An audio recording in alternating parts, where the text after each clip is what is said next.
The Collaborative Research Center Prominence in Language is interested in prominence as an organizational principle. And so one way to look at this is to think that the organization happens in cognition.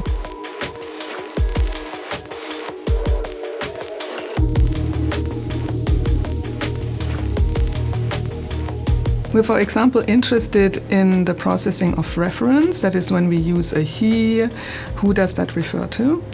And so one way to experiment with it is to present participants with sentences, with a short context, with two potential referents, and then use a personal pronoun like he in the next sentence.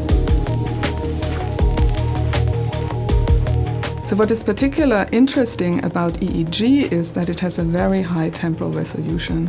So we can actually observe processes happening within a few 100 milliseconds after a word is encountered. So we are recording the EEG in a continuous way. And so we set a marker whenever the pronoun occurs on the computer monitor. And so that helps us to actually time lock the signal to the onset of that particular referential expression.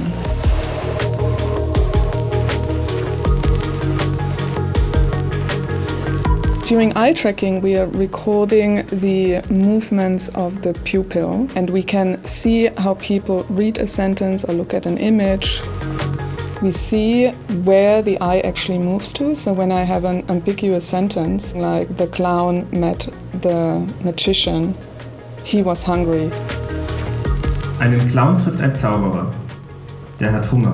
He is first of all ambiguous. And so you might actually see that the eye goes back to kind of determine, does he refer to the magician or to the clown? So this actually gives us additional information about the complexity of the underlying processes and how we actually manage to interpret and understand sentences. Ein Opa wäscht einen Jungen. Der ist müde. There are still many unresolved issues regarding the brain. And when we run experiments, we have to change things step by step. So it's a very slow progress that we observe. But it's very interesting to use different kind of methods and kind of get a more complex picture of the underlying processes by using EEG or eye tracking.